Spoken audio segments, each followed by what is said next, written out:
Hey, everybody. We're going live. Bob's going to kick us off here while I get us all set up on all the streams. Sweet. Hey guys. Quick note. We need to start paying a little attention to our lives. Dave goes live once a week, sometimes twice. We go live every Monday. Christian goes live on Thursdays for the Christian Weekly Report. Uh, Short Porch, Jeff Kessler, he goes live once a week. We need to start paying a little closer attention to some of these lives and the information that they're giving us. It has to do with repaint stuff. It has to do with balls. The SP balls has to do with those. Just general information and stuff that's coming out. The more attention we pay to the more we pay attention to the lives, the more informed we'll be. Just wanted to give everybody a quick note. I talked to Christian a little bit today, and we need to start paying attention to the lives a lot more. That way we can give the right information to all the new reps, all the people who swing short porch bats. Example, we all know this thing is still in stock, which I have no idea why, but it's got to go. Guys got to get them moving. Let's go. And then we all know that that's the only wig the popper senior drops. that's still in stock. Huh? Oh, yeah, still in stock. Only the 25, senior 26s.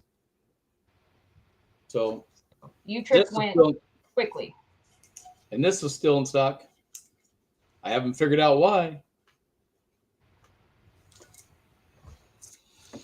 But back to the balls. There's a lot of people swinging and hitting bats and balls, BPing. Guys, short porch game ready bats do not need to BP them.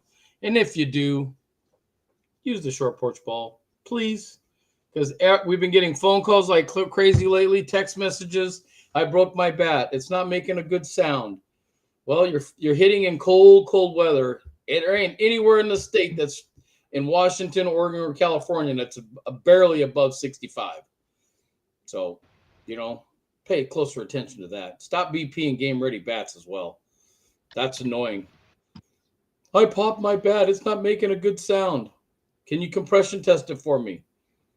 Okay, but you're hitting bad balls. You're hitting in cold weather. All things we shouldn't be doing, especially, again, game-ready bats. Mr. Rob sent me a message. Tell him I'll send him it to him in just 1 second.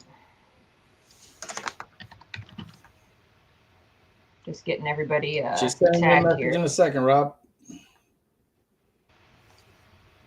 This is the part that always takes a while. Yep.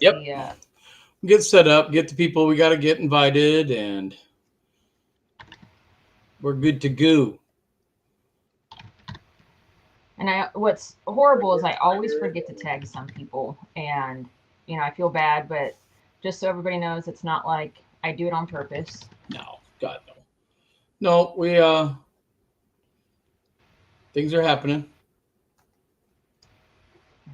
Getting things ready to go. Everybody's getting ready for Christmas. That's an awesome thing.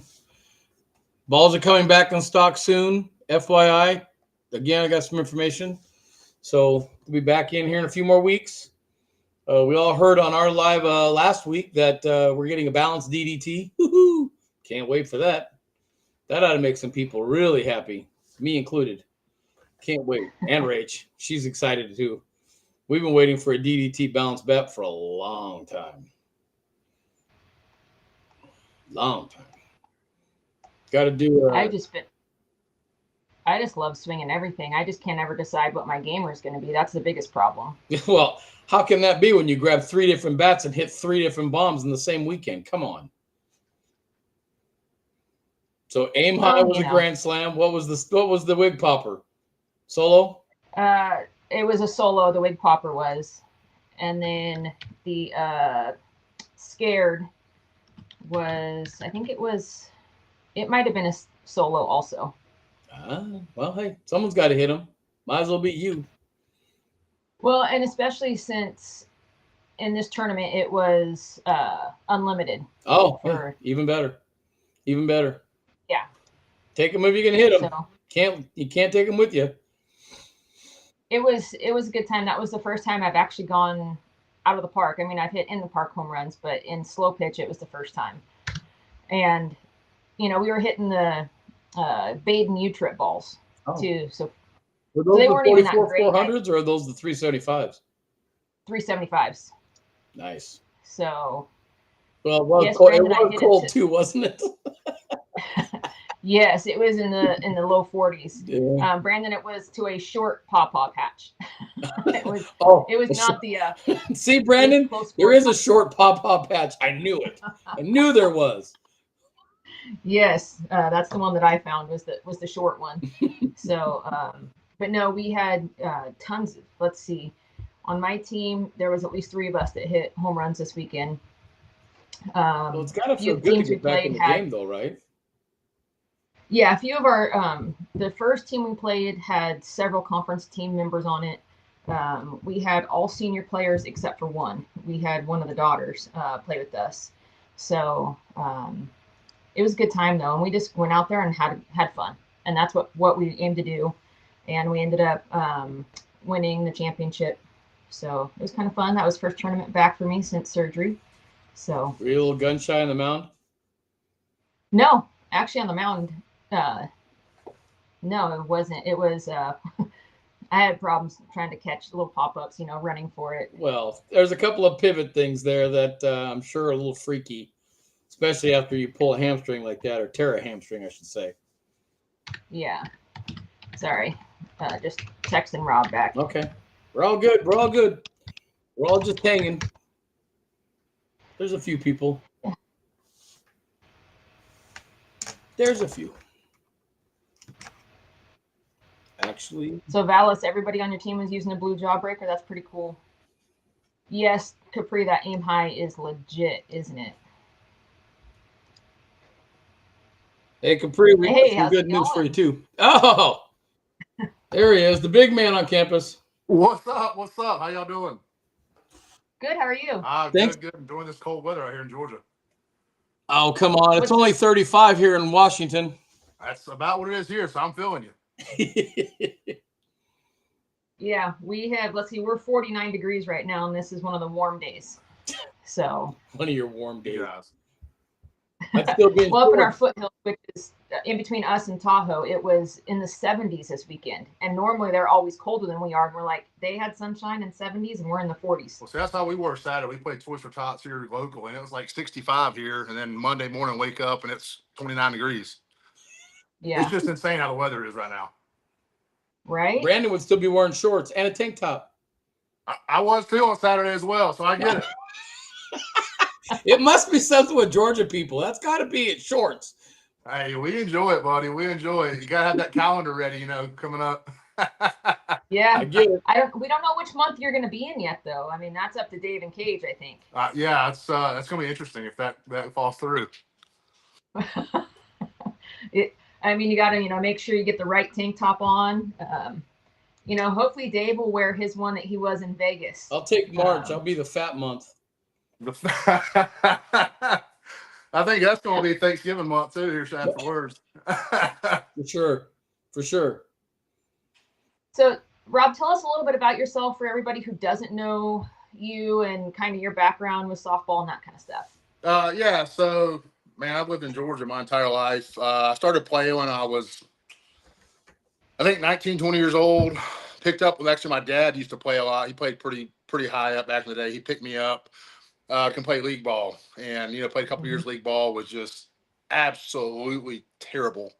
Developed a love for the game, got good at it, got better at it. The years progressed. I took about 4 years off when I was, I don't know, 26, 27. Took it off so I was about 30.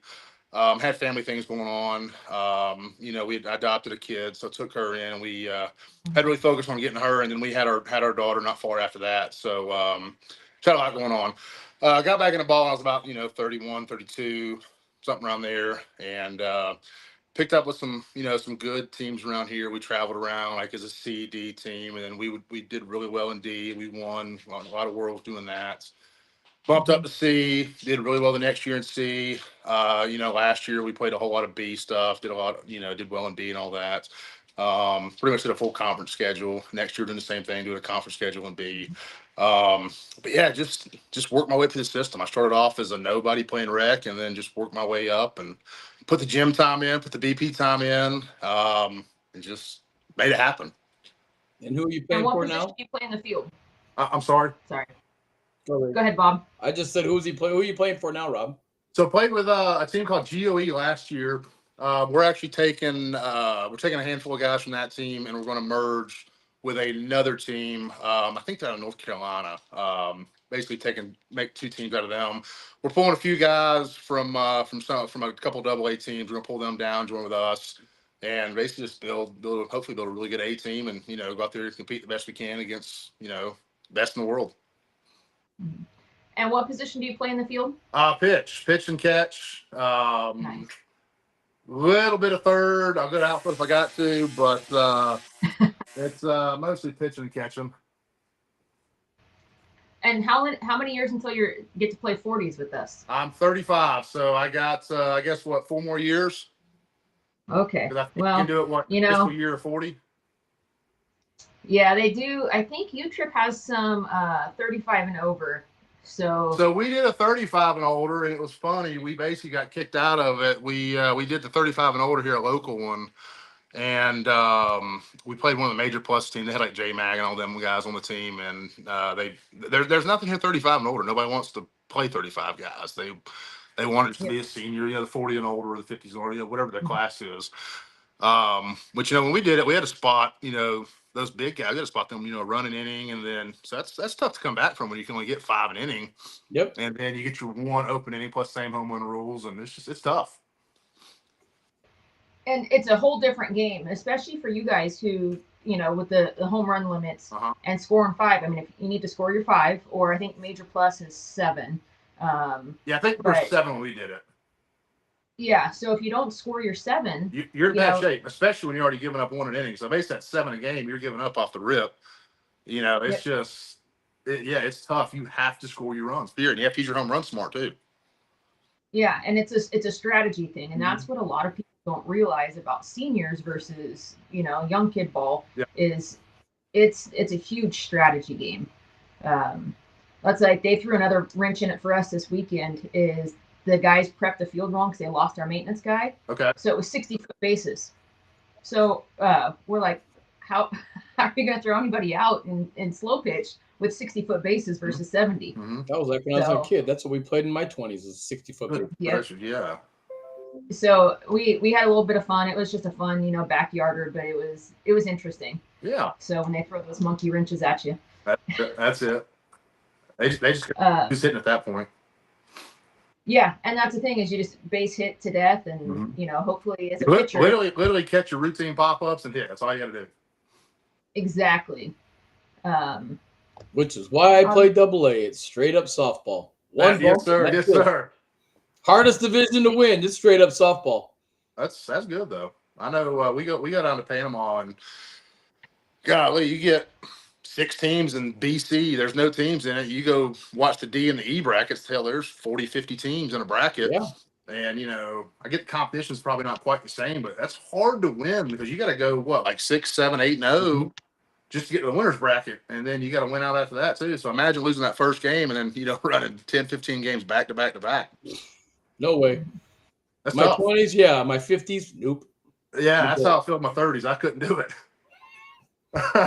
Well, now they do in seniors too, which is different than UTRIP is, or NCS or any of those. Is the older you get, you only play in daylight. They're not putting you under the lights at nighttime. Oh, really? Because they say they can't see. So especially the older guys, they're like, yeah, we can't see at night, so we can't play under the lights. Interesting. Yeah, so they'll make it a 3-day tournament when it could be a day and a half or 2-day. I guess that's where I enjoy being. Where I love playing under the lights. That's my favorite time to play. Oh, mine too. Love it. Just something about hitting the ball at nighttime, watching that thing disappear. It's just, there's nothing like it. I like the knuckleballs when you're pitching in the dark. Yes, you can really see it. Mm-hmm. Uh-huh. Totally. Yeah. So you guys played C conference last year then, right? No, we were B conference. You were B conference? There ain't much of a difference for being realistic, but yeah, no, we were B conference.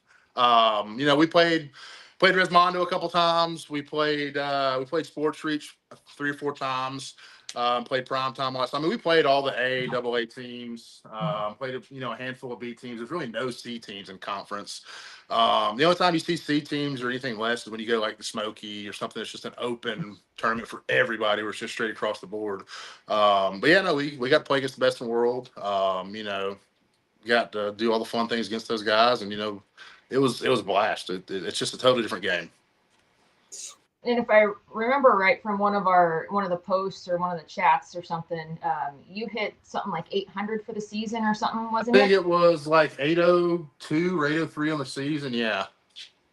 And that's huge. Normally, that's what we all strive for a tournament. Right. But for an entire season, Yeah, that's crazy. This is one of my best years as far as hitting, especially, and it was fun at that level. It just gave me an extra drive. I want to do the best against the best, and had great teammates around me, and just it really pushed me to want to be the best I could be towards for my team and myself.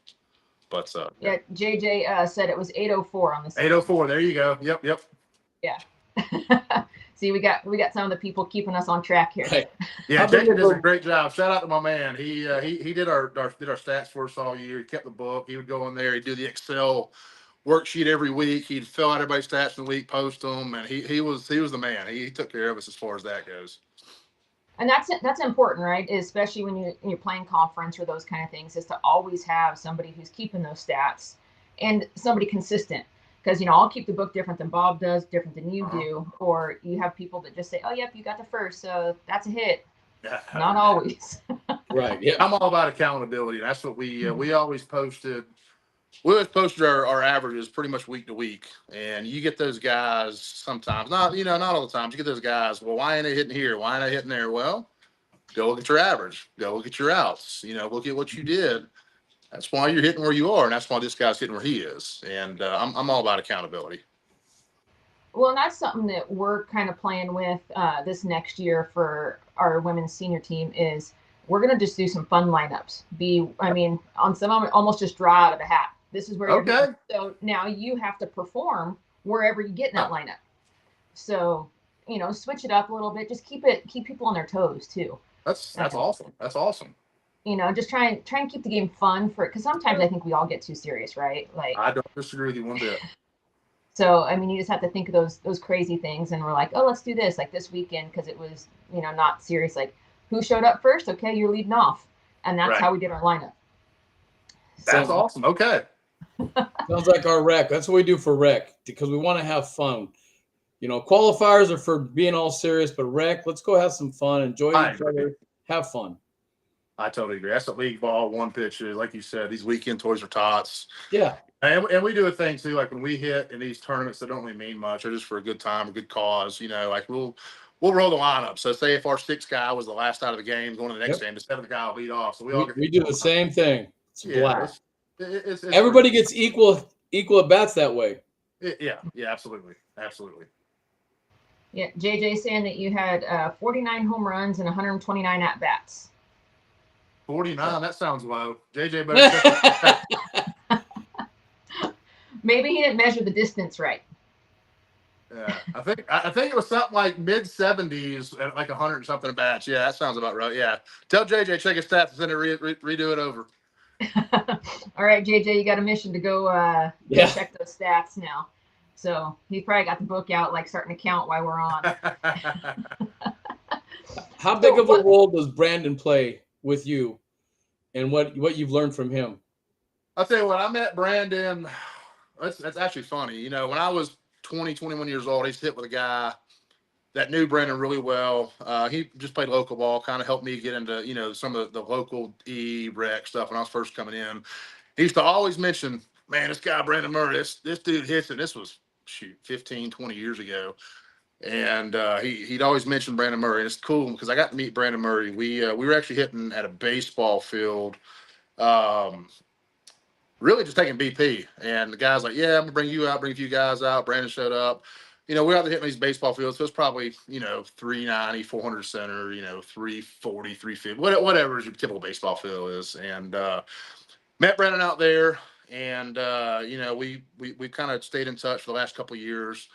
And then probably the last 8 months or so, he and I we actually reconnected at the gym we go to together. We go to the same gym. Got to talking because I was signed with Axe before, I was with Short Porch, and I got to talking. I wasn't too happy with Axe, so we ended up leaving them and joining on you guys. But Brandon's been a huge influence on me. Taught me a lot of things about the game. Taught me a lot about BP, which a lot of people take granted for BP. What you can really achieve in BP. Yep. It's not just go out there and hit it 120 mile an hour. It's not go out there and hit it 500 foot, whatever. Every swing, it's about getting better, working on what you're not good at to be just a well-rounded hitter. Right. And, Brandon has done so good as far as teaching stuff like that.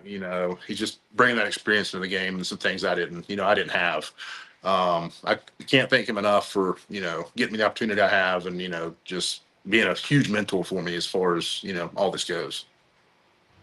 How many times a week do you BP normally? Depends on the weather. If it's nice out and it's, primetime season, at least twice a week. We try to hit like Monday and Wednesday, sometimes Thursday. We don't want to hit, the day before the tournament because we want to give our bodies a chance to rest. Same thing with working out. We usually both kind of quit working out on Wednesdays. But, prime season, twice a week. Right now, we're doing twice a week if the weather permits. Yep. And if it's not miserably cold, but we try to get at least once a week in. And we've gotten big on these, these rubber balls that Short Porch come out with. These things are absolutely game changers. Yes, they're I love these things. They're so good. Brandon actually introduced me to his little, I call them the batting cage dimple balls. He introduced me to those first. And, when I first start hitting them things, they'll humble you really, really, really quickly. quick. Yes. And, but no, those, the balls that we got, I love them. They got the feel of a softball. They got the weight, everything about it. Just, it's what you're normally hitting. You just lose some little distance and it's a bat saver. Right. It's no problem. You're just really focusing on making good contact with everything, hitting your holes. Well, the only thing that we really noticed different was there was obviously ours got wet, and then when they got some dirt on them, they were harder to throw. Yeah. So I mean, hitting It's a wise, little slimy, just a little bit. Mhm. Won't go tackiness. ballast. They're supposed to be coming back in stock in the next couple weeks. They'll be January good. 1. Yeah. So, and anywhere we've heard 5 pallets, we've heard 10 pallets. So make sure you get your orders in because they will sell out again. I have to ask, where did the Jimmer stick come into hitting these balls? Whose idea was that? So when Brandon first brought me on with you guys, I guess June, July, I don't know, about 6 months ago, whatever it was. He brought out a cam wood or some kind of wood bat with a big old knob. I don't know what they're called, big old knob and a big old weight right above the handle. Mhm. And we started swinging that thing a little bit. And then my buddy gave me a Jimmer stick, and I swung it a few times, ended up breaking it, hitting balls with it. And I was like, man, this thing's terrible. So I ended up making one. And I haven't weighed it, but it's anywhere between 9, 10, 11 pounds is what I'm kind of guessing. But I ended up making one, and we just started hitting regular balls with it. And we were trying to hit regular balls as far as we can. And we started hitting his rubber balls that he brought out. And then it's turned into a game, man. How consistent can we square this thing up? That Jimmer stick's probably that big around. It's tiny compared to a regular bat. So, if you hit a ball with that thing, you're going to hit a regular bat just fine with it. But no, we just started making a game out of it. See how many we can hit out with it, see how many times we can square it up, see how many times we can hit this hole, hit that hole. It's just great because it built some conditioning, built some strength, but also, it was just fun as hell to do it. And just, it's just something different. I have yet to do it. I really want to try. I'm afraid to break myself. Well, I'm gonna tell you now, that thing will swing you really, really quick. Do not try to stop it when you finish your swing. Just go with it and let it take you. Okay. I'll remember. Now, you use a Jimmer stick on in season and off season, or just one? Yeah, so my typical thing I do, so let's just say if I have a tournament on Saturday, Monday hits. I go to the gym 5 days a week. I go Monday through Friday for about 2 hours a day. Mondays through Wednesdays, kind of my hard days. So Monday we'll go hit probably a good 50 to 100 balls a piece between me and Brandon. We'll hit the Jimmer stick typically on Monday. I don't like doing it on Wednesday because it will wear your forearms out. I don't want to be wore out come Friday, Saturday. We got a game time. But we'll hit that Jimmer stick on Monday. We'll take 10, 15 swings with it with rubber balls. We don't go crazy, just to keep that strength and conditioning up. And then we'll switch straight over to the live bat, and we'll hit those rubber balls he had, the rubber balls he's got now. We'll hit those with the regular bat, and then at the end we'll probably take maybe 10, 15 cuts with a 44, 375, something like that, just to really see what the ball's doing. Yeah. And then same thing on, Wednesday, Thursday, we'll hit our second round of BP. We'll go out there with just rubber balls. We'll literally hit 30 balls a piece and call it a day, just to make sure our timing's good, make sure our footwork's good, make sure we're hitting the holes we want to hit, and we're just not off on something, haven't developed some kind of hitch, glitch, or, chili dipper in the golf world. Yep. I get it. Now, what is your favorite BP drill? Favorite BP drill is just, I don't really have a drill. My way of going out and hit BP is I would go out there, I'll probably hit 20, 30 balls backside, get my back loose. Then I'll probably hit 20, 30 balls kind of right side of the middle. And then I'll try to pull, 20, 30 balls to kind of left center gap. And then my last round, I'll then just let loose and just try to hit them as far and hard as I can. Try to fatigue myself because, it's easy to hit a home run when you're not tired. It's easy to hit a ball hard when you're not tired. It's a little tougher when you've got 70, 80 swings on you. It's 90 degrees and you're sweating your ass off.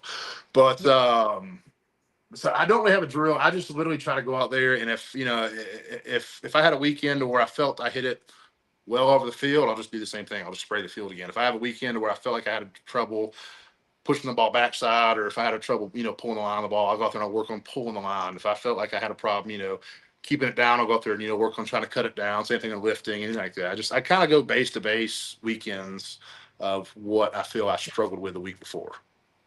And see, that's awesome that you have that plan, like every BP, like, hey, I'm going to hit each side of the field, because people don't go out to BP with the plan. They go out there, like you said, and they just want to hit the ball as far as they can.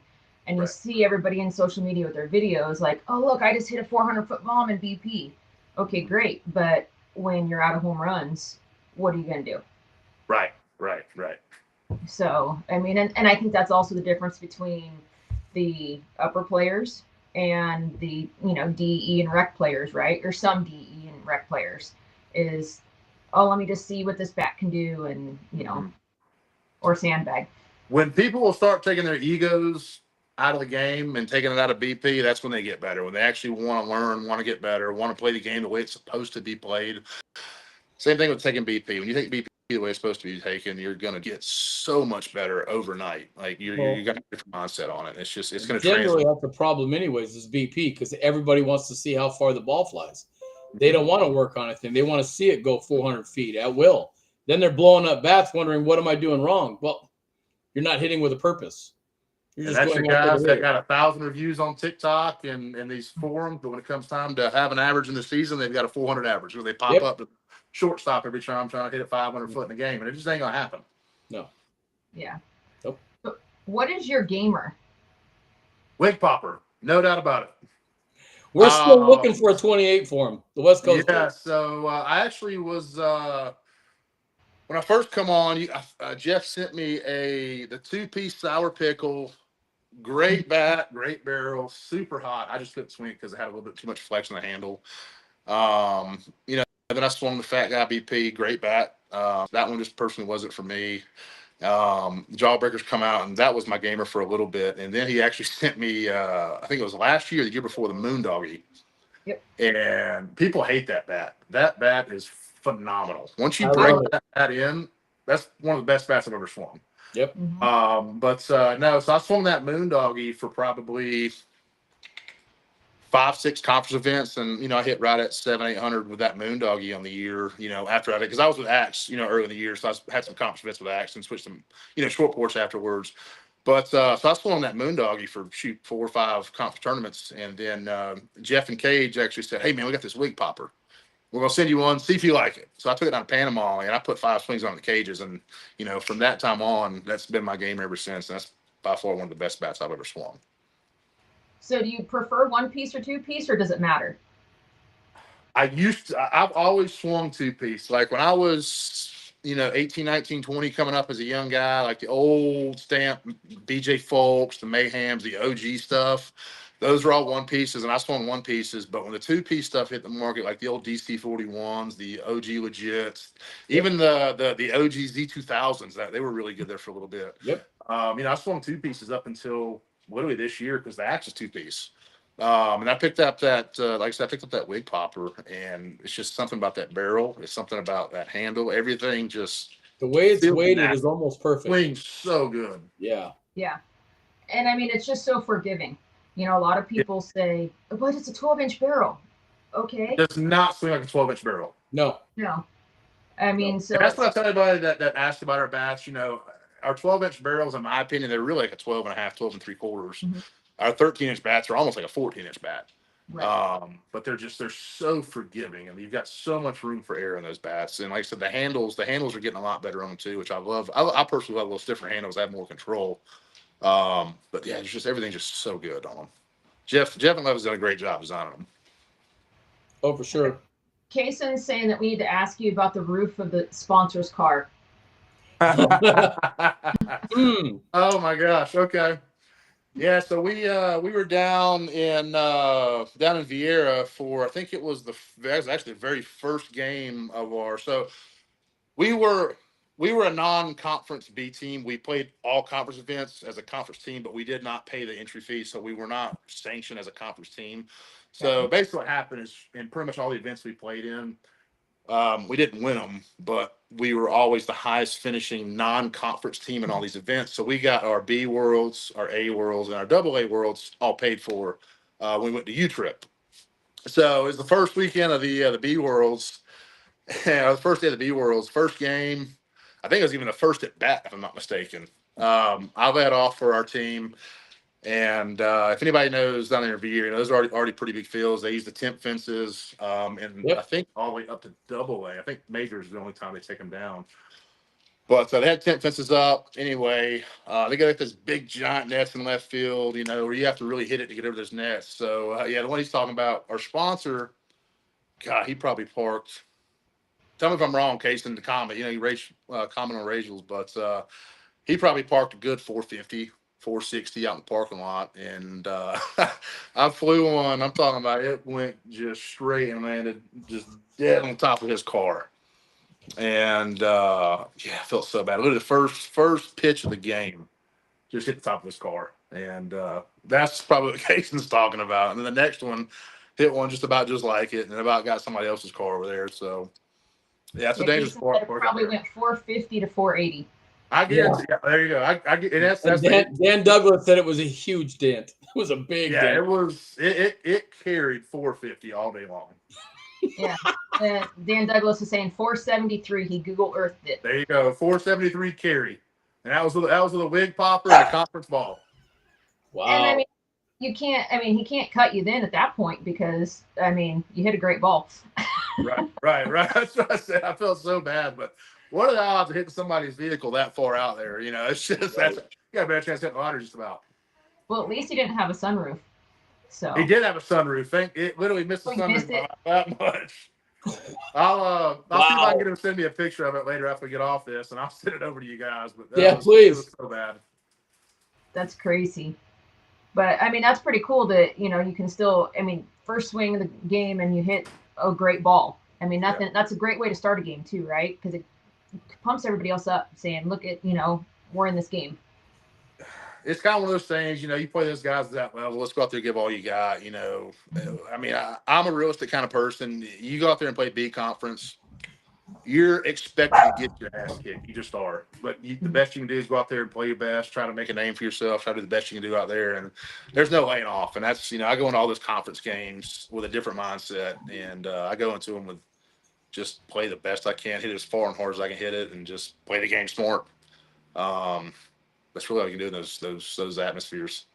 Well, and playing up makes you better.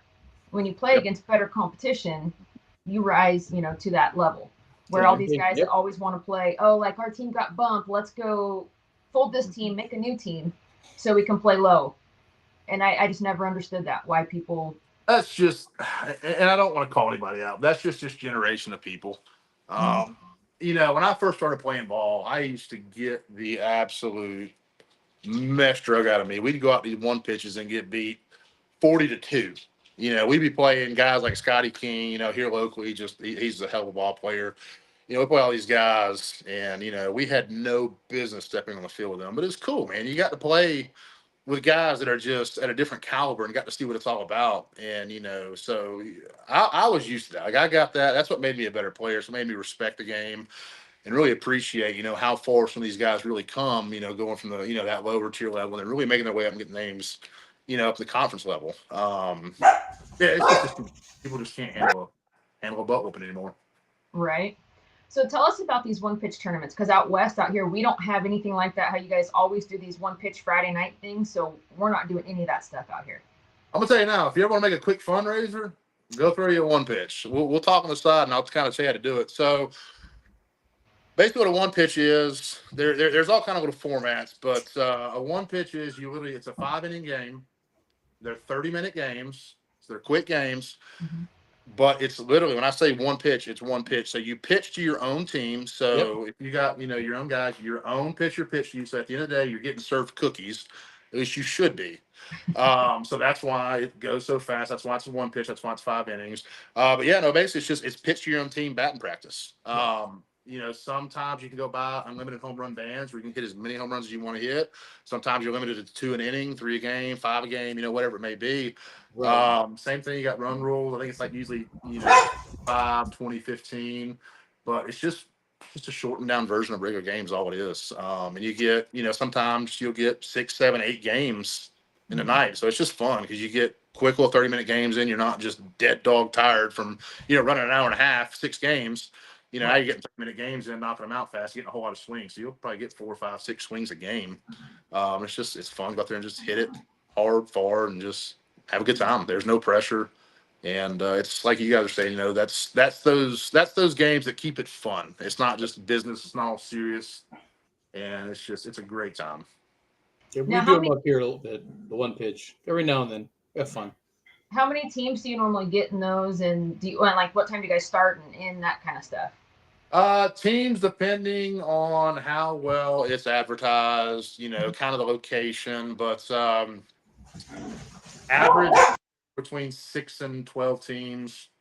On a big one, you'll get 15, sometimes 20, depending on the prize payout. And that's the thing, if the prize payout's not worth the time, a lot of these guys want to come out there and get beat up on. It just depends on that. And then time start. We usually start at 7 p.m. at night. And then we'll run it. I've gotten out of there at 1 o'clock in the morning, and I've gotten out of there at 5 o'clock in the morning. It just depends on how many teams are there, and just really how it's laid out. If you do like just a single elimination or a double elimination format, it goes really quick. But a lot of these one pitches are doing to get these teams that and I don't mean no offense when I say this, that don't have a shot at winning. They do like the 3-4 game guarantees to get them those games in, so they they're getting their money's worth. So you do the 3 game guarantees, then go to like a single or double elimination. You're talking at least midnight, 2, 3 o'clock in the morning, so you're getting out of there. Not mentioning getting home after that. Yeah. So some of our fields out here in Northern California have we were in the middle of an SSUSA tournament, cut the lights off right at 10 o'clock, and you couldn't get the on. So that's one of the problems that we could run into out here, depending on which fields you had. Right. So just start them early in the day. Start them at noon and run them till 10. Yep. Yeah. So that is good. We need to come out there and play. Rage. Come on with it. Come on, they're fun. Yeah, he said in Lozella. Yeah. Down in South Georgia, went under a case of them. Case trying to get me banned from a one pitch. Now, did you play in the one with Jeff and Cage not too long ago? Yep. I was in that one. That was down in that was Dublin, I think. Yeah. Oh, that sounds familiar. Me, Murray, Kaysen, Jeff, Anthony was down there. Cage was down there. And I'm probably missing a few names, but yeah, it was a bunch of short porch guys, and it was really cool actually because team that we beat in the championship. I'm gonna be honest with you. We had no business beating them. They just all around, top to bottom, had a better team than we did. And so it was really cool for Jeff and and Brandon and all those guys to have all the short porch guys out there and just really play great team ball and just make it happen. Yeah. And that's what's fun, right? And that's we've mentioned it so many times on a lot of these podcasts is, we need a short porch team, or like Valis said earlier, like we need to have a short porch draft, type deal. But we're looking into, Capri said we need a co-ed senior team for NCS Worlds next year. So we're looking into building one. I mean, it might be that if somebody else wants to run one, a second team, and we can just go have some fun. Yeah, Run an open squad and go for it. that would be awesome. It's fun. It really is. So your plans for next year is just to play the B conference, and then so how many tournaments is usually the conference schedule? I don't know the exact number. I think they have like 18, 15, 18, maybe 20 events before the Worlds. I have to go back and look at that. I don't know the exact, but yeah, my tentative plan right now is we're going to go back with that combination of that team from last year with a new team. You know, I've got a few other teams that are a little bit higher up. I've been in contact with, still waiting to hear from those guys. You know, as far as final answers. But yeah, we'll probably our first tournament is going to. I think it's going to be Myrtle Beach in like January, which is going to be miserably cold. And then we'll probably take off a little bit of that. We're also talking about doing the Trip Roth in Louisiana, which I think that's February, March, and then we'll go to Vieira Duel. I think that's in April, March or April. Will be our actual first, legitimate conference event.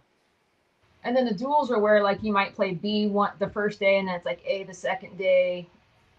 So the first one, no. So I mean, you can literally play anybody. You could play a C conference team. You could play Rismondo.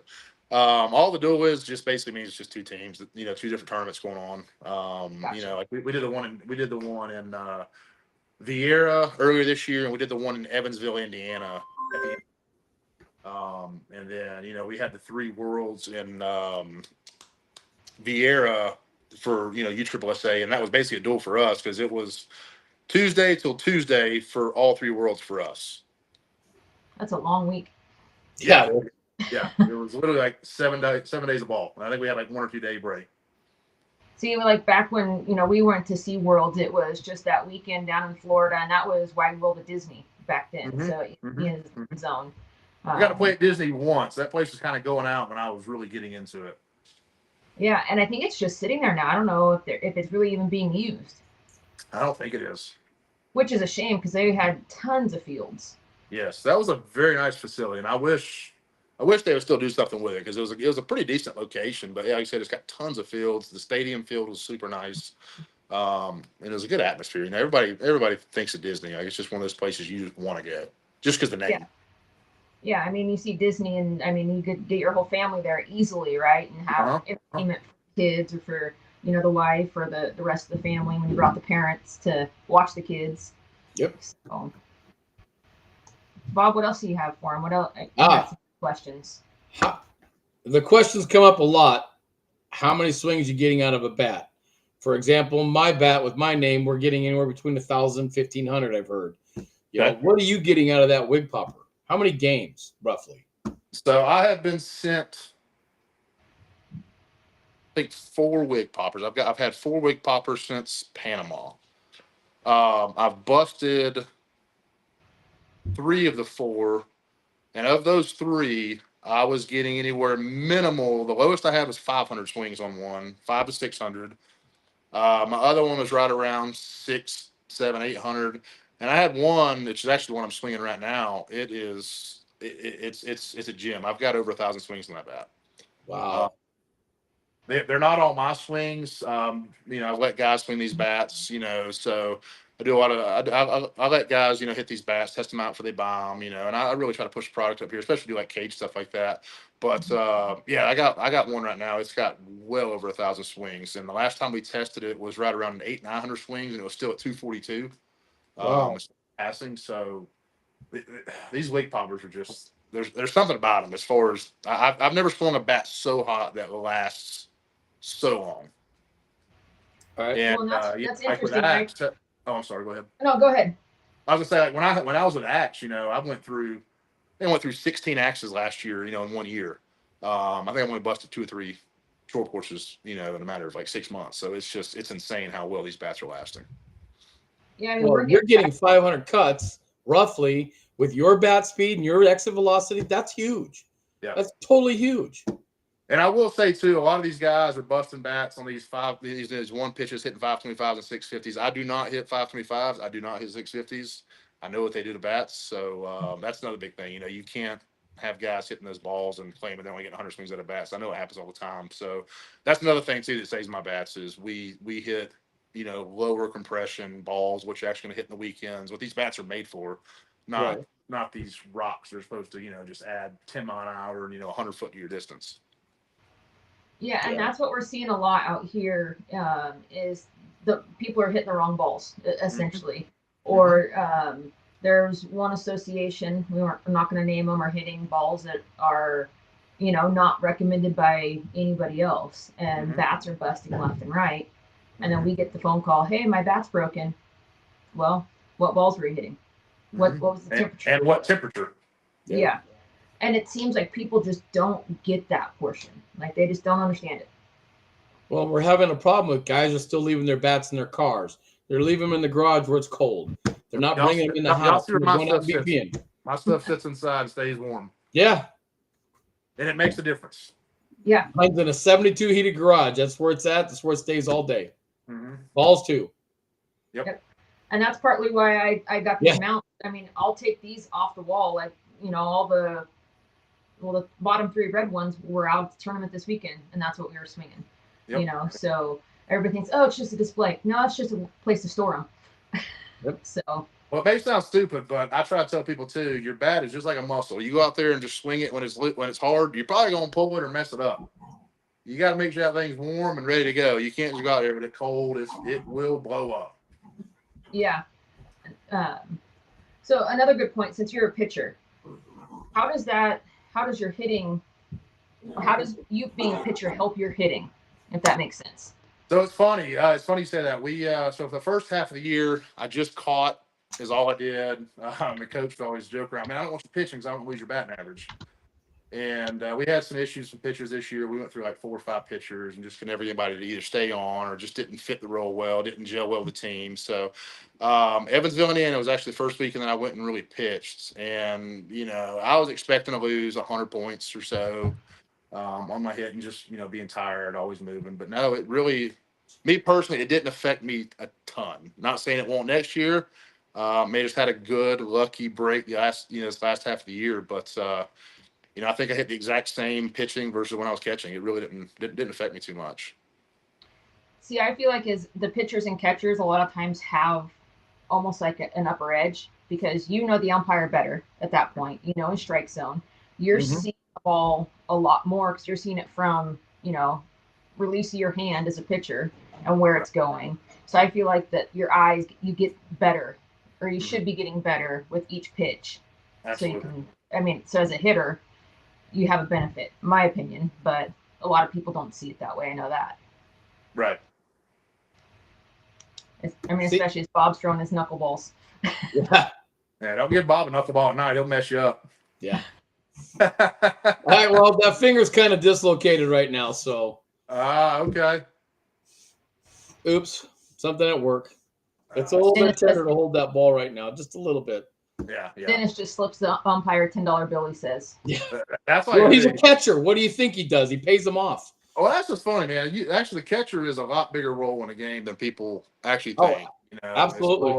As far as that goes, I can't tell how many times I've gotten some calls from my guys that weren't even close. And just being respectful of the umpire, man. It's at the end of the day, they're getting paid what, $30 a game, $20 a game. They ain't getting paid nothing on those. They don't want to hear you chirping at them, fussing at them, complaining about a call. Make their life kind of easy. There ain't no point in all that. Right. Nope, I agree. You're pretty much the quarterback of the field behind the plate. Yeah, between that and pitcher, that's 2 leaders. You see it all. The catcher sees it all.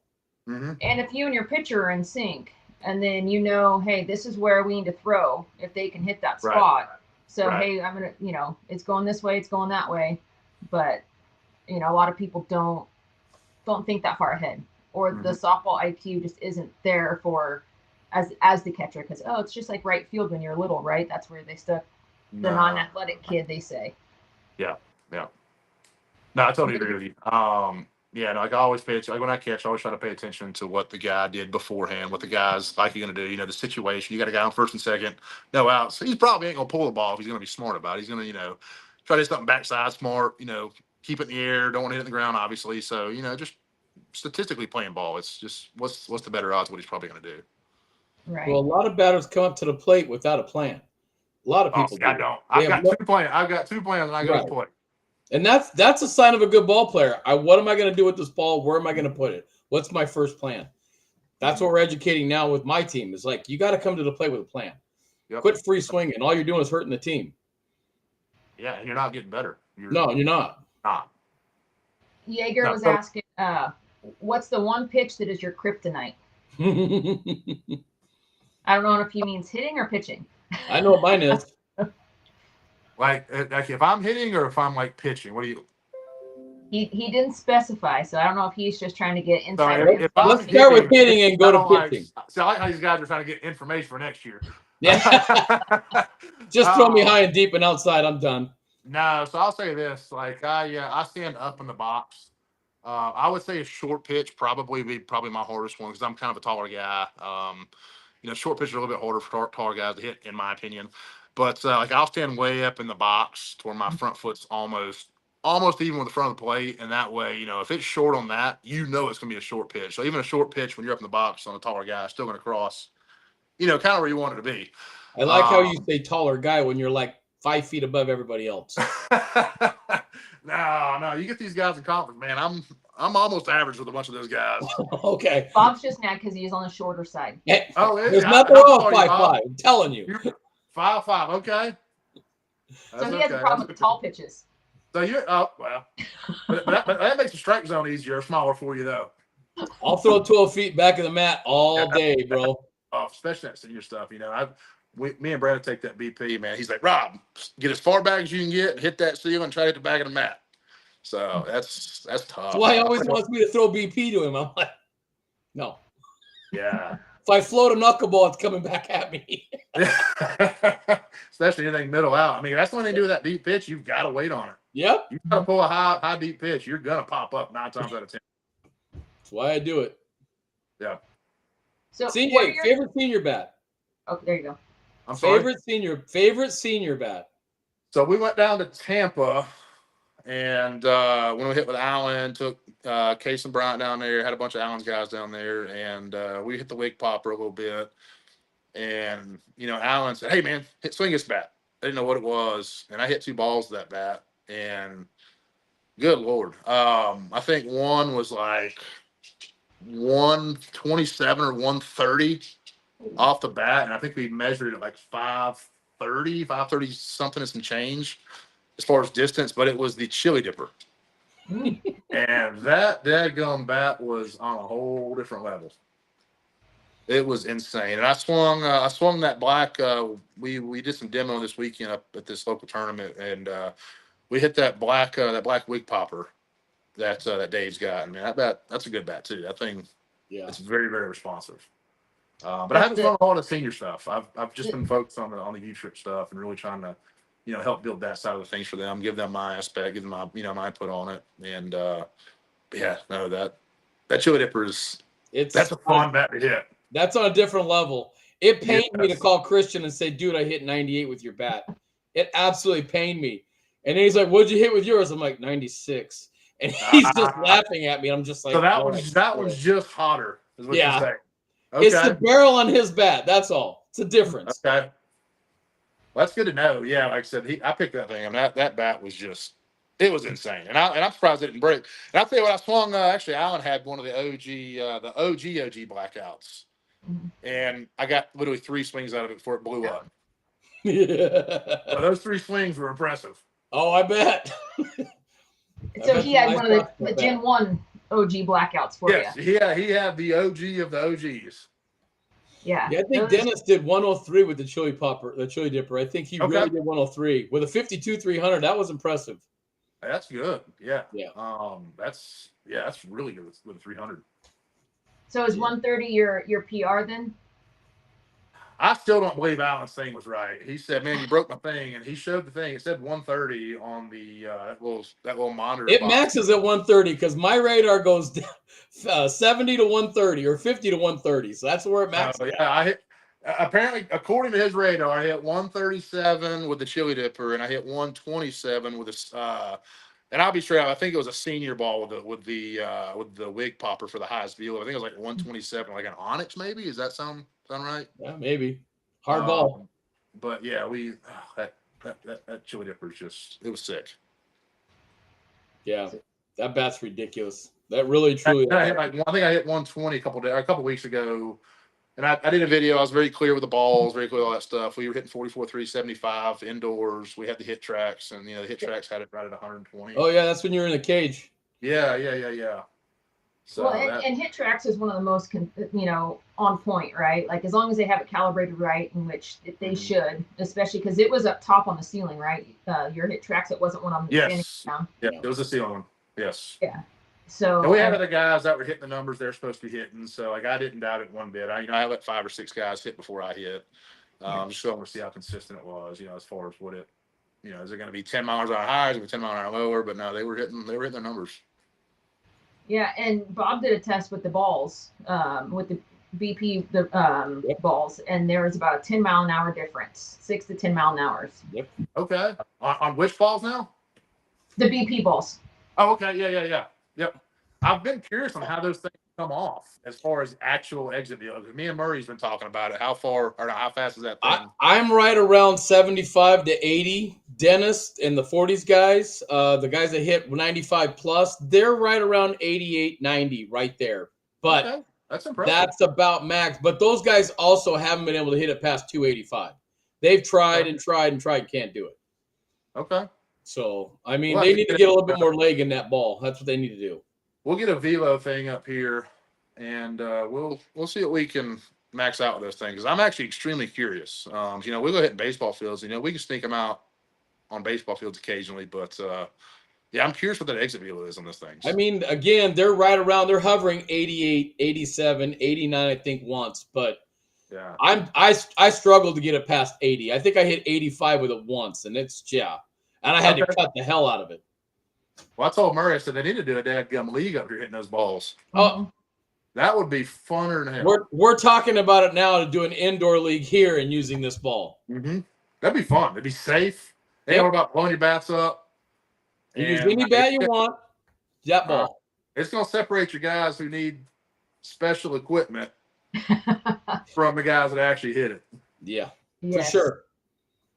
So, I guarantee this ball will humble anybody. I know it'll humble me really quick. Very quick. Yeah. Rachel got to hit it a couple weeks ago. She knew. Yeah. Yeah. One of the guys at our demo day, tried everything he could to hit it out. Yeah. And he couldn't. I mean, he hit it maybe 290, 295, and he was frustrated, ready to throw a bat. We're like, yep. Matter of fact, he ended up blowing up a blackout OG because he wanted to see the ball fly. Okay. Yeah. He got pissed off and I hit it like a mile. Yeah. Love it. Yeah, there was some measuring going on there. Just saying. Yeah. So what are your thoughts on during a tournament, during a game, swinging different bats? Another bat. Because, I'm a little different, and I'll be like, okay, what's my situation? Like, and I might pick up a different bat depending on what my situation is on the bases, or how many outs, or where I need to hit the ball, because I know, hey, I can go backside with the DDT in a heartbeat, without even having to think about it. And there's some people that say, no, you have your gamer, and you should have 2 backup gamers and only have that one bat. That's how I am. I have 1 or 2 that are just gamers. I try not to hit them in BP very much. I get them where I want them. And then I'll have, another 1 or 2 in the bag that are backups in case those ever blow up. But yeah, no, I don't like switching. I don't like switching from gamer 1 to gamer 3 if I don't have to, and they're still the same exact bat. But I'll never switch, from a wig popper to a jawbreaker in the middle of a tournament. At the end of the day, if you're struggling, it's not the bat. It's something you're doing wrong. So, go in between games, go hit the cages for a minute, go take some BP, the jimmer stick, just find out what's going on. But typically it's a timing issue. So something. And the other thing is people, later in games drop down ounces on bats. Do you believe in that? I don't. I don't. Whatever it is, I'm sticking with it. I think it's a conditioning thing. I totally agree, and I've seen guys actually. Funny you say that. I talked to a bunch of the older conference guys back in the day, and they would actually start off with a lighter bat, and they would go to a heavier bat as the day goes on, because it takes less energy to get that bat around. You just let the bat do the work for you, and that's why, like, I used to swing nothing but 27s, stuff like that, and then Brandon actually got me on these little bit more inload bats with like a 28. And it's helped me out night and day difference as far as control. I don't have to put as much effort in from my body to get that bat to do the work for me, because it's at the end of the day, it's kinetic energy. Yep. You got a bigger mass going through a ball, it's going to create more effectiveness. Just is. Right. Well, and that's what I've noticed, especially with the guys from East to West Coast. Out here in California, these guys, the young kids are really terrible about it. But I mean, these big dudes swinging 25-ounce balance. And then you have the women. I mean, I have one of my 70s teams out here. They're swinging 27-ounce inload ladies. And I'm like, how are these, older ladies swinging a heavier bat? And some of these guys are actually wanting the 24s. I'm like, what is wrong with you men? It's guys thinking, don't get me wrong, swing speed does account for a lot, but, and Brandon will attest to this, and I'm sure you guys will too, but there's a kickback effect to the ball. And if you've got a lighter bat going through the ball, you're going to hit it, don't get me wrong, but the more mass you got driving that ball, the less you're going to have a kickback, and you're going to lose distance, you're going to lose the velo, the more kickback you get. So I am all about just driving the heaviest thing that I can control through that ball. And that's, in my opinion, that's what gets me my numbers. Because I drive through the ball, I don't hit the ball. I try to, hit the one in front of it. Right. Well, and I try not to, if I'll go down or I'll go up. If my velo goes down, I'll go to that bat. I'll try it out. I'll try a 25 from a 26.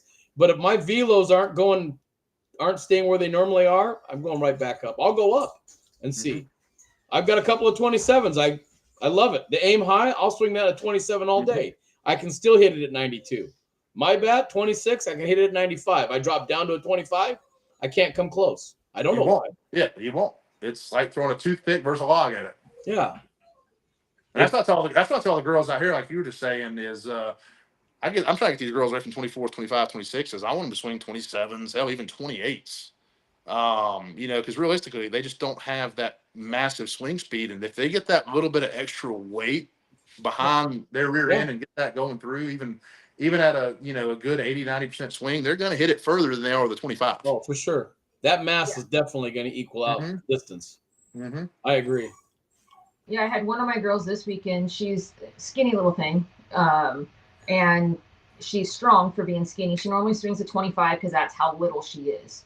So I gave her the scared and the 26.5 that I had, and she probably hit one of the hardest backside balls I've ever seen her hit. And I said, it's that weight distribution you have, both that mid load and that in load working for you. And she's, when can I get one? Can I get this one? I'm like, that one's sold out. We'll get you one. But I mean, it's crazy to see how much better people perform with that little bit of in load on it. Well, at the end of the day, you're letting the bat do the work. You're not, and that's where a lot of people start to struggle. They get handsy. They get, upper body. They get, they try to use their arms more than their body. And that's like where your big hitters, they're not upper body swingers. They get their hips. They get their core. That's what matters in hitting. And, you get those guys and even the girls, y'all start getting your hips to the ball with a little bit of weight. It's going to go. Yeah, Jaeger says hit through the ball and finish your swing. That's what people don't do. They don't hit through the ball. You got to step before you swing. Totally agree. Absolutely. I agree. Well, that's one of the things that Brandon was telling me earlier this year when we were talking. He's like, why do you think all these Major League Baseball players, strain their abdomen?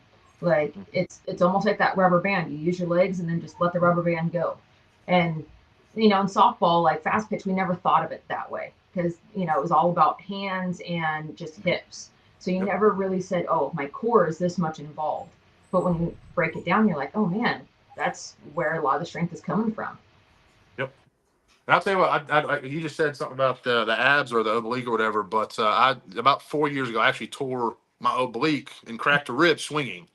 So I totally get that. And, after that happened, that's when I really started focused on getting in the gym a lot more, and really working on my hips, my core, my legs. And once I started getting all that, strengthened up and conditioned better, my game just changed. I'm going to say overnight. It took time to get there, but, it changed dramatically compared to what it was. As far as consistency, conditioning, my longevity too. Like, I used to, when I first started coming back, taking 3 or 4 years off, I couldn't make it through a tournament or a game without hurting, much less a whole tournament. I'd be done after, tournament two. And, it makes a big difference being in good condition, having good lower core strength. Well, doesn't T work help with that as well? I mean, good T work will help with your entire core as well. Absolutely. Absolutely. It'll get the fundamentals 100% on point. That's the one thing Brandon's beat in my head over the last 8 months. Same with me. I used to not take T work. I hated it until Brandon told me one day, you don't have a choice. You're going to do it. Okay. And I love it. I love it. Of course, I was looking up, but thought he was going to pound me. But yeah, after that, I was on T work. My guys are angry, but we're going to have an hour early. We're doing T work. We're going to record it and send it to Brandon. End of story. That's good. That's good. That's how you get better. Do the stuff you don't want to do.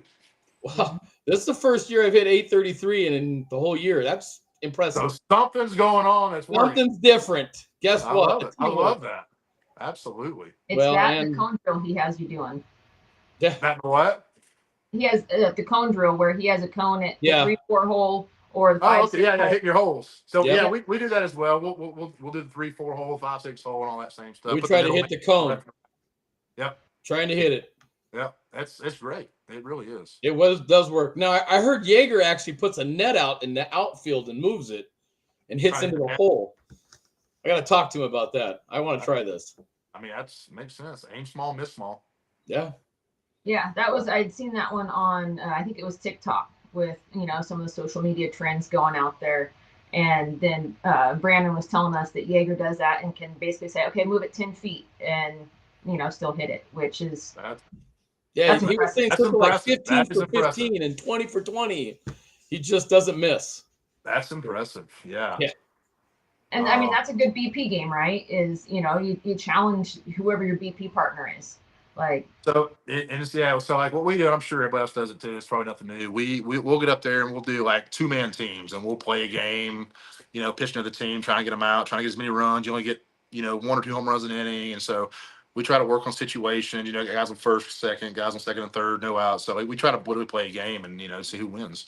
And, same thing, just making it fun and actually working on a swing versus just how far can you hit. Because that does no good at certain points of the game. Yeah, well, and I think another thing for BP that, a lot of people don't do is everybody just wants to swing at everything. But that's time to even swing at strikes, swing at, pitches that you're actually going to be able to hit or they're in the zone. Yep. Don't create bad habits. No. Yeah. That was the other thing Brandon was on me about. Be selective. Take a couple of pitches. See what's coming at you. See if you can see the ball. And that's what made me a better hitter this year. I think I had more walks this year than I probably had my entire life combined. Just actually sitting there because you got to think, you're not gonna have as much consistency hitting the ball up here, hitting the ball down here. You want to hit it where you want to hit it, and if you're hitting balls you don't want to hit, you got a far greater chance of getting it out. It's just statistically speaking, that's just how it's going to be. So you're not helping your team either. You're crippling somebody. You're crippling yourself. Dude. So again, it goes back to I, and there's no I in team. Rob, you put out a post the other day, which was one of the best posts I think I've seen, is you asked everybody what their dream bat was, numbers, association, everything. That has taken off. Yes. I mean, how many comments did you end up getting? It was like almost 200, 150, 200. There's at least 200 on mine, the one I forwarded yours. Yeah. You broke the internet with that one, by the way. It was a lot more attention than I expected. I expected to get a handful of guys, just to kind of see, I'm always trying to, talk to Jeff, talk to them, kind of see what we can do, to help the market out. But it went way bigger than I thought it was going to get. And so what was the biggest common theme you saw in that people want? It was probably pretty even as far as 1 and 2 piece. A lot of people actually are apparently going to the 1 pieces more than I thought they were. I would say the most common weight would be anywhere between probably a 1/4 ounce to a 3/4 ounce inload was kind of everybody's kind of common denominator. I mean, you had a handful of balances. You had a handful of guys that wanted 3-ounce inloads. But I would say the common one was, your 12 to 12.5 inch one-piece barrel with, a half-ounce inload around that range, within a half-ounce, give or take. A lot of 26 through 28s. There was a few 25s, mostly 26, 7, and 8. Yeah, I didn't see all the 25s. Yeah. Yeah, there was only a few. Yeah, and then the two-piece, I saw a lot of 13-inch barrels in the two-piece. With kind of like the quarter to half-ounce inload, more of a balanced bat with those two pieces is what I kind of noticed a lot of. Right. That's really interesting, right? And it helps, with basically that's market research right there. Absolutely. With just an easy post. And then, so, yours gets 200 comments and then, Bob forwards it and then reposts it. And then everybody's still, it's huge. And that's free marketing right there. Absolutely. But it's also helping people try to figure out what bat they like. What ounce I like, what's that weight distribution, what's my hand weight. I'd have never known my hand weight was 8.4 until Jeff made a bat with my name on it. I didn't know. I thought I was more than 9. Between Jeff and Alan, they have educated me a lot on the actual the weights, the MOIs. What a barrel perform with MOI out here more than down more towards the handle. Yeah. How much an inload will change the swing, how much a hand load will, it's crazy how much all that takes an effect. It's not just build a composite bat and they're all the same. No. Yeah. And, I never knew that before I joined Short Porch. Like, as women, most women in general, just pick up the bat and say, oh yeah, this feels good. Let me hit a couple. Yep. I like it. It's a 25 or 26. Okay, great. 27. Yep. Oh, this is an inload. Okay. That feels good. They never know what a hand weight is, or the end weight, or anything, and I've learned now with this is, okay, so I know this bat of ours weighs this. So a teammate said, we were out in the middle of the tournament.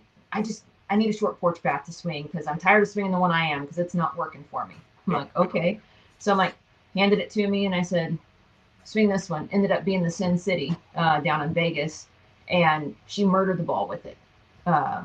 And it's just that feel like, okay, this is what you're used to swinging. Here's one of our closest to it. So I love that. Yeah. If anybody's ever struggling with me, I tell them always pick up a heavier bat. Slow your swing down. It's a good idea. Because typically when people are struggling, they're usually way, way out in front. That's the most common, in my opinion. That's my biggest issue. When I get to slumpers, I'm out in front. It's just a matter of sitting back, waiting a little bit longer. No, I agree. I see it all the time. God, you're way out front. Wait. Here's a heavier bat. That makes perfect sense. Yeah. Slow them down.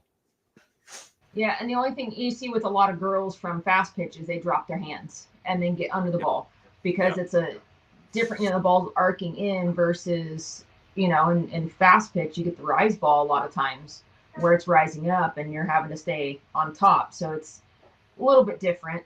So, and that's just, hey, if you're swinging that inload, just don't drop the bat head. Just keep it flat through the zone. So just, little things here and there.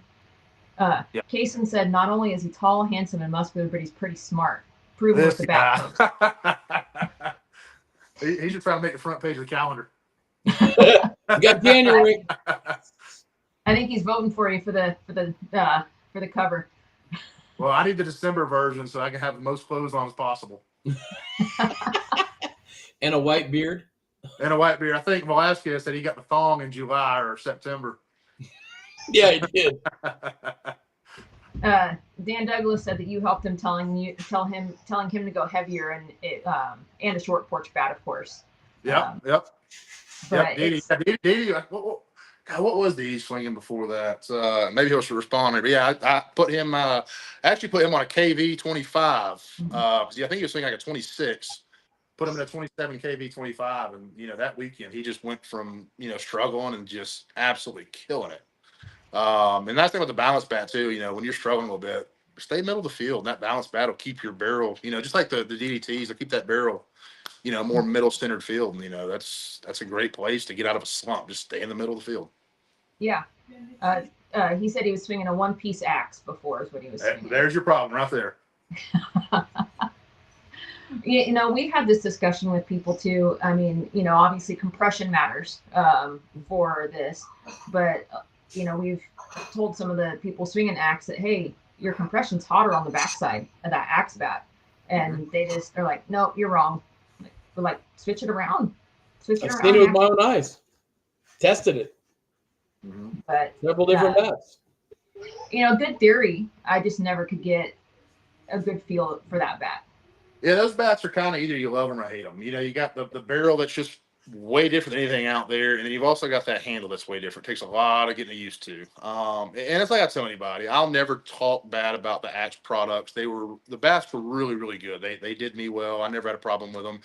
My negative thing I had at Axe was the longevity and the durability was just not there. I probably had 4 that busted in less than 10 swings. And I had some that lasted 200-300 swings, and I had 1 or 2 that lasted, 400 or 500 swings. The longevity just wasn't there for me personally. And it takes a lot of getting used to those bats. And it's just it's a totally different feel. There's no feel like it. It's kind of like swinging a Lewis, a completely different feel. And that's why the short porches is, they are, in my opinion, and I'm not just saying this because I'm with Short Porch with you guys, they are legit probably the hottest bat on the market, especially out of the wrapper, and by far the most durable bat that I've ever swung in the new 240 line of stuff, that not only doesn't break, but that holds compression. Yeah, and I mean, that's a good point. We had a guy who we compression tested one of his bats that is known to be a harder barrel from another company. That normally takes a lot to break in. He had what, Bob, 100 swings on it? Something like that? 110. And it tested 100 compression. Oh, we're wow. like, yeah. We're like, how are you even hitting with this? Because, he was a big, strong guy. We're like, crazy. That ball wasn't just sinking in that barrel He was a way too 55 much. major guy. He said he was still hitting 400-foot bombs with it. I want to see it. 100 compression. I want to see that. Yeah. And that's what we kind of said. And it was, composite because it wasn't a short porch bat, so it wasn't Kevlar, which I think, we can go down further in compression with the Kevlar versus some of the carbon and that kind of stuff. We can. Dan said he had 800 swings on his KV25. Okay. When it busted. I'll tell you what, them KVs were extremely underrated. Those were really, really good bats. And I told, Jeff and Brandon, I said, that bat had a little bit of inload. When I first come on, that would have been my gamer. I couldn't swing a balanced bat anymore. But those were really, really good bats. Oh, I like it. It's in my top 4 U-Trip bats. Yeah. They were so hot. I mean, my Wig Popper is still number 2. That aim high, I love it. I love that quarter ounce inload. I haven't got to swing one. I want to get my hands on one and try it out. Yeah, I like that quarter ounce inload. I just love it. It feels good. Okay. That 4.5-inch barrel is perfect. Okay. I don't think they made me 28, so you'd have to swing a 27. So make it work. Yeah. Higher leg kick. I'll go swing that thing a day after I did upper body in the gym, so I'm a little slower. So what is and I asked Brandon the same question. What is your pregame routine for warm-ups and stuff? Because as we get older stuff, we always fail to warm up, I think. There's 2 versions of that question. The serious warm up on a conference one and a league ball warm up. Conference. Okay, conference. Yeah, so we usually try to get there, an hour before the game, because you can start, 30 minutes early, just like anything else. But so I'll take that 10-pound jimmer stick and I'll find somebody, and I got one of those little baseball-sized weighted balls. We'll go find a fence, and I'll have them pitch it, and I'll literally swing that thing, like I would be hitting in a game. I would try to hit that, tiny barrel, that tiny ball. And once you get that thing dialed in, you can hit a softball with a regular bat pretty damn easily. So yeah, my routine is going to be probably take 10, 15 cuts max with that heavy bat and that heavy ball. And then I'll switch over. I'll grab my bat and I'll grab a regular ball, and I'll just take some pepper just to feel the, a regular ball coming off a regular barrel. And then I'm pretty much good. And so and then once I go into the game, my first couple swings, I typically try to just stay kind of left and right of, of the pitchers, because that's kind of a easier place to hit versus, just going straight back, straight pull, starting the game off. Once you get loose, it's a different story. But I take my jimmer stick, hit it a few times, get my back loose, get my hands warmed up, get my arms warmed up, get my shoulders loose, get my hips going. And and then just pepper a few here and there, and then I'm ready to go. How much stretching? Upper body, not a lot. I try to get my hips. I've got I don't say I got bad hips, but my hips are always my weakest point just because I was a lot heavier guy. I lost a lot of weight. So rebuilding those up, getting those flexible. So I just try to do, 5 minutes or so just to get my hips halfway moving. But once I get in the game, everything kind of gets flowing. Yeah, I don't go crazy with stretching yet. I probably should, but I haven't went crazy yet. Not Brandon stretching. No, Brandon spent an hour stretching out one muscle. Oh, he told us. Yeah, no, this is good for him though, man. He's a freak of nature, being 50, 52 years old and just hitting it better than most. God, most guys younger than me, my age, or anybody. I mean, he's different. Well, I do have to say that Rob has a secret weapon for all his social media stuff, though, and that is his daughters. Yeah. She was awesome. She was amazing.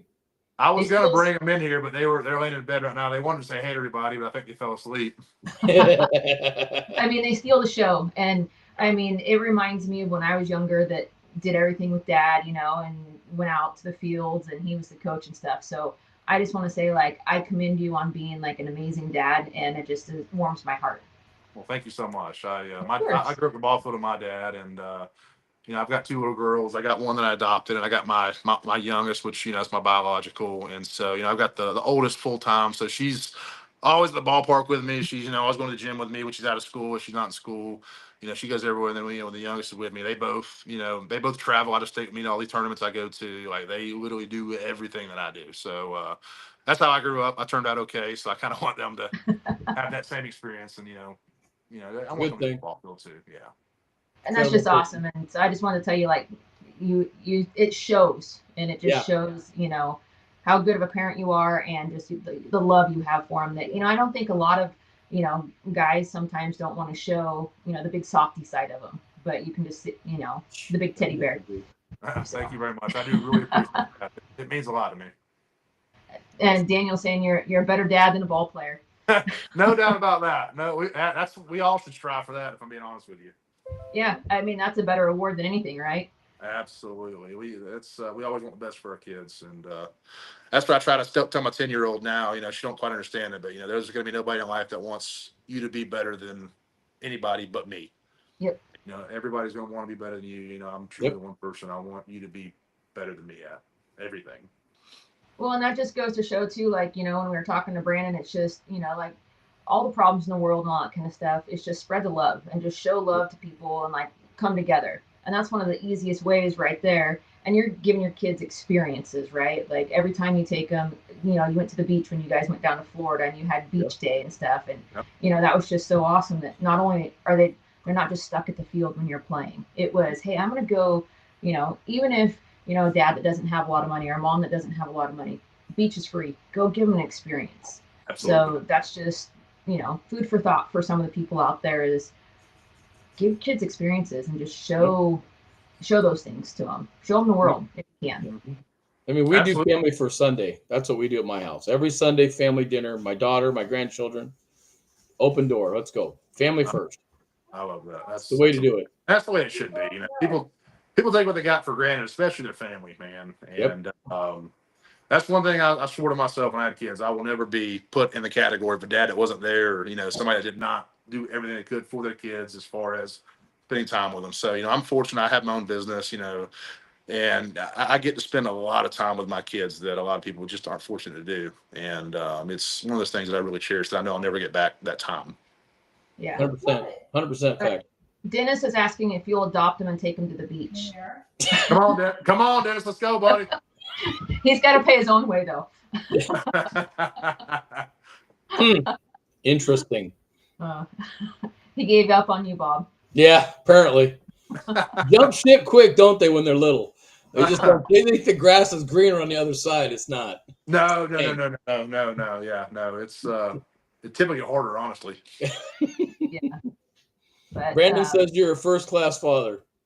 I appreciate it, baby. Thank you, buddy. But, and Daniel was also saying that, your kids got 73 parents at the park that love them every weekend. So, if you're busy, you got, 73 others watching them. They love it. Yeah, every team that I get on, I make it very clear that I got kids. My kids are going to be in the dugout. They're not going to be a nuisance by any means, but they're going to be in the dugout. They're going to have fun. And we got other guys with their wives bring their girlfriends, whatever, and their kids, and they all hang out. It's such a good experience getting that social chemistry with other people, not just stuck at home with mom, not stuck at home with dad. Getting to see the same people. Like me, my youngest goes to the gym with me every single day, so she gets that that social interaction with other kids every single day. So that's just people don't do that no more. Everybody's stuck on them damn iPhones, tablets, computers, playing video games. There's a time and a place for it, but we got to get back to getting that social connection again. You got to. Exactly. 100%. Yeah. So, I mean, we've already been on here almost over an hour and 20 minutes. So yeah, it flew by. Anything else you want to leave all the people with? It's like that when you're with family. I love, man. I'll tell you what, you guys, I haven't got to meet you guys personally, but everybody I've met at Short Porch has been top notch. I thank Jeff and Leslie, and especially Brandon. Brandon's the one that really got me the opportunity, got me in with you guys, and it's just you don't feel like you're a number with with this company. Like you actually feel like you can call somebody and get a a one-on-one response that's genuine and actually care how you doing, ask about your kids, same for them, ask about their kids, and it's a great company. I love everybody that I've met so far. It's been like that since last June when I came on. It was the exact same thing. This is a family. We're building this business. Help us out. Let's go. I had no idea where it was going to take me. And here a year later, it's insane. I'm enjoying the ride. Yeah, same here. It's been a blessing. Yeah. Yeah, I mean, I've met so many awesome people that I would have never met if it wasn't for Short Porch. So I'm just thankful for my extended family and the way they've welcomed my wife into it and everything has just been amazing. And, I wouldn't change it for the world. Yeah, I love that. So 100%. But yeah, so I think that's about it for the night because I know it's getting late back there for you guys. So don't want to keep you too late from the kids. So no, they're good. They're watching Frozen in the bed. So they're good.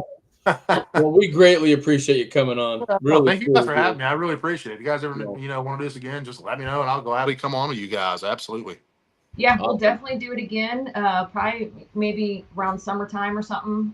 When you're in season. Middle of your conference, there you go. See how things are going. Update and see how things are going. And who knows? There's probably going to be 18,000 bat drops by then, so you might have a new game.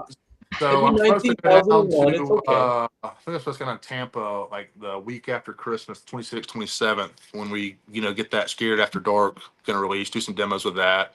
Then Jeff, I don't know if it's been brought up or not otherwise, but we're going to do the autism in January, and then we got the Blackout X coming out. In late January as well. So they made all those announcements last week on our live, which was okay. Awesome. I didn't see it, so I apologize. Yeah, no worries. No, it was pretty cool that they announced some of those things on our live. We got the honor of having them announce the autism bat. Cool. So but great cause, and anybody who needs it, hit up any of the reps or anybody who represents Short Porch, and we can get you set up with that for when they come out and they drop. Sunshine's still out there on the senior side. Blackout OGs are still in stock. So we've got some of the senior Scared still in stock. And the the Blackout Dave Velasquez DDT. And then on the U-Trip side, what do we have? We have some fat guys. We got fat guys in. I think there's still a couple of pink Jawbreakers out there. I think Red Wig Popper's only in 25. Rob's not going to steal them. He'd spin himself in a circle in that box. Would be hilarious to watch, though. Oh, but that thing would feel rough. We better off just grabbing the barrel and swinging the handle. Like a dimmer stick at that point.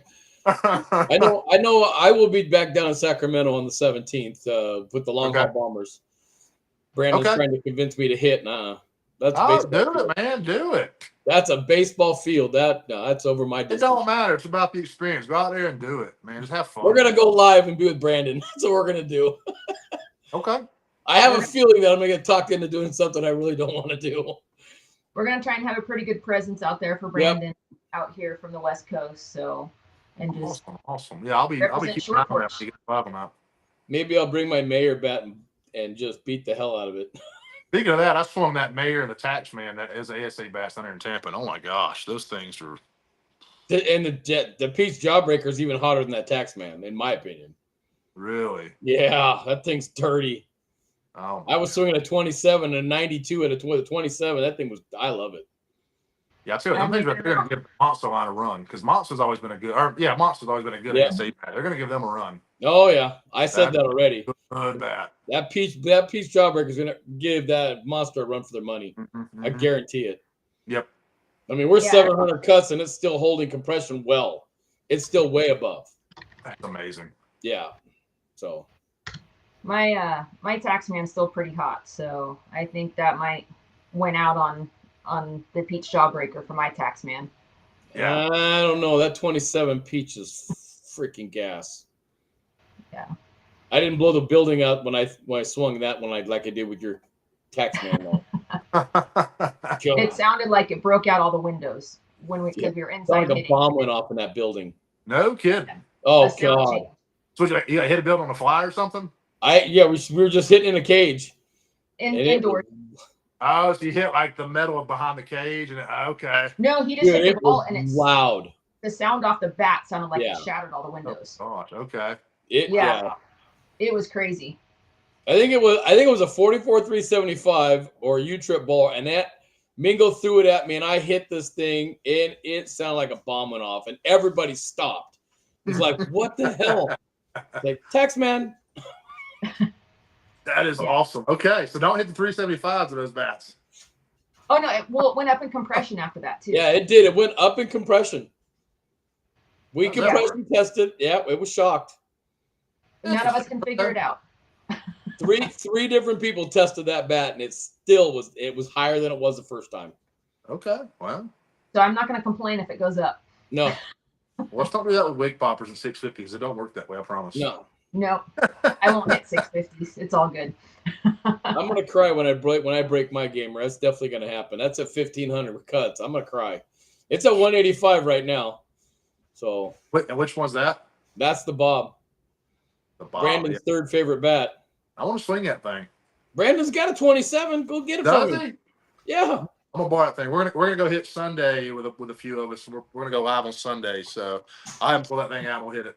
Yeah, message him. I know he's got one. It's hiding somewhere. Tell him he has to bring it out so he won't forget it conveniently. Yeah.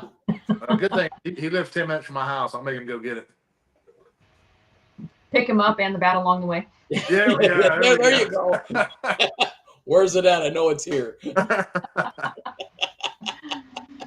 All right, guys, it's been a pleasure. All right. Yep. And we will see you guys next week. We're still shoring up our guests for next week, but it's going to be 1 or 2 people. So we will let you know.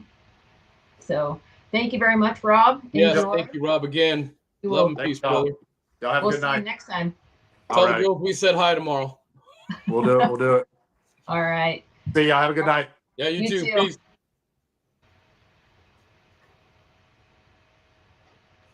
All right. Love having Rob on the show. He was awesome and so much good amazing. Info. I can't wait to talk to him next summer. Yes. Right in the middle of the conference would be awesome to get some information how they're doing. Yep. And we'll get some more good info from him and kind of how things have progressed through his season and that kind of stuff. So stay tuned for next week. So we'll be on next week, and then we're going to take the 29th off and then be back after the new year. So just so you guys kind of know the schedule, and we'll keep bringing you good info. If you have any suggestions or anything you want to know, shoot us a message on Short Porch West Coast. Or and I had a real quick note. I had a couple of new reps reach out to me today asking for weight distribution numbers. Cage sent them to me. I got hopefully I got them all the information they needed. But yeah, just DM me. I got numbers if you need them, guys. Not a problem. Piece of cake. If I can't find them, if I don't have them, I'll find them. Promise you. Yeah. We know all the people. We know Dave and Cage were up at the ranch, so sometimes they're a little harder to get a hold of. Dave obviously wasn't watching earlier. I don't think he watched tonight because he texted me. So I had to give him a hard time. It was early in the show. So, but we will catch you guys next week and have a great week this week.